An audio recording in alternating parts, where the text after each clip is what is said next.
This is Shanghai, a Chinese megacity home to around 25 million people. It's a futuristic looking city with one of the most iconic skylines on Earth. It's hard to believe that if you travel just 60 or so kilometers east, you'll run into Haotao Wan, one of the most bizarre looking places on the planet.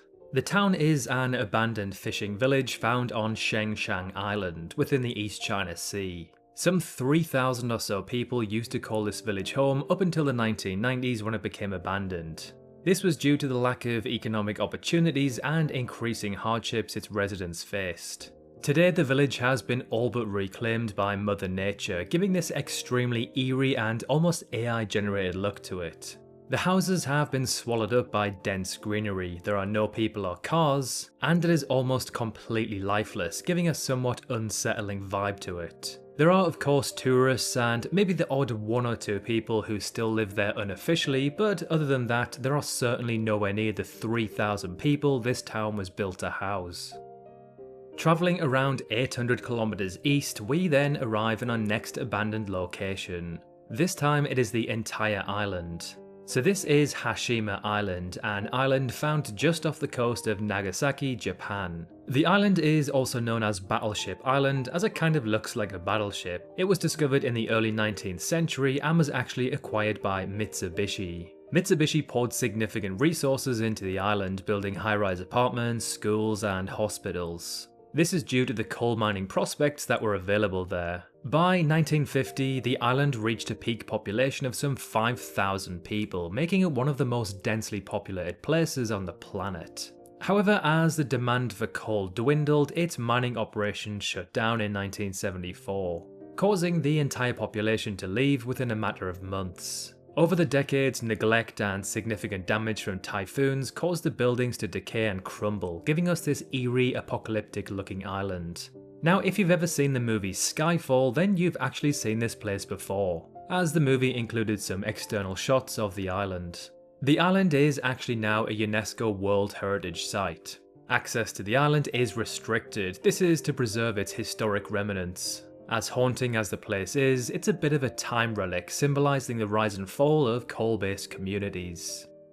Some 50 kilometers east of Tehran, Iran, you will find the satellite city of Pardis. But what exactly is a satellite city? Well, they are cities that are built not too far from large cities to help alleviate congestion.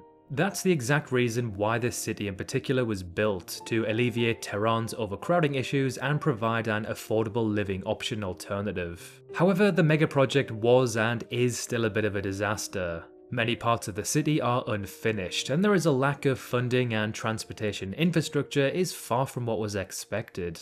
Today the city looks like this. It honestly looks like something from The Sims or Minecraft. It's literally as if someone has just dropped a couple of dozen high-rise towers into the middle of absolute nowhere. The city is void of any character, soul or colour. It's a somewhat dystopian looking place that has truly failed to live up to the hype. Now, unlike the other two places mentioned in the video so far, Pardis is far from being abandoned or a ghost city, as many people do actually live there. However, most sources claim that the residents work in Tehran and simply only travel back to Pardis to sleep. Even with a population of some 73,000, it still has the appearance of a ghost town during the day. The name Pardis, which translates to paradise, was quite clearly a marketing stunt that backfired. It's effectively just a town where people sleep. To add salt to the wound, many of the buildings were damaged in 2017 when a very powerful earthquake struck the region.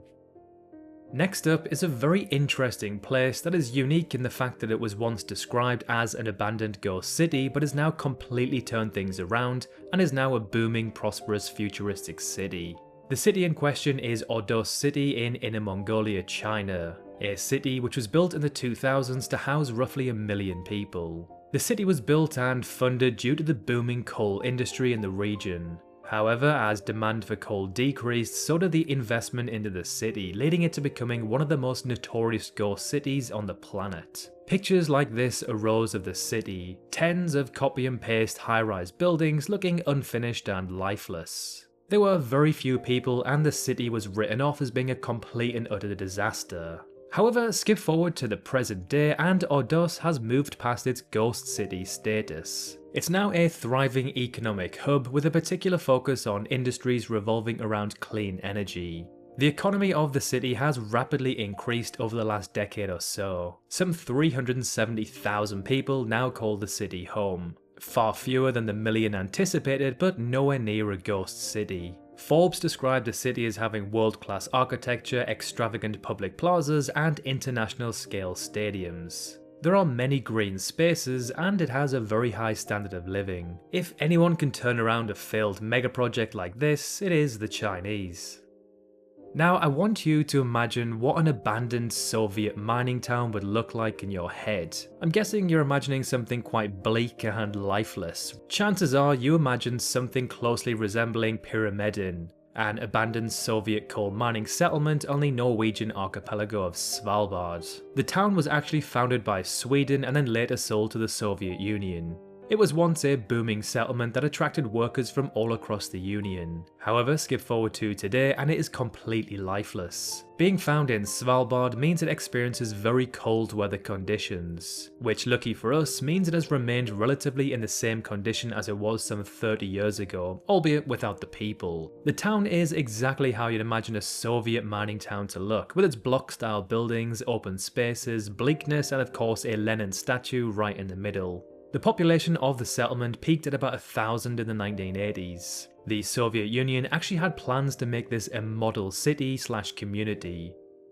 In 1908, a Namibian railway worker was brushing sand off some railway track when he saw some stones glistening brightly in the sun. It turns out that these stones were in fact diamonds. Within 4 years, a town had been constructed in the region to prospect and mine this newly discovered treasure. At its peak, this town produced over 11% of the world's diamonds. The town in question was Kolmanskop, found within the Namibian desert in the southwest of the country. A hospital, school, and houses were built to house its 1,300 or so population. But as the resources began to deplete in the 1930s, people started to move out of the town.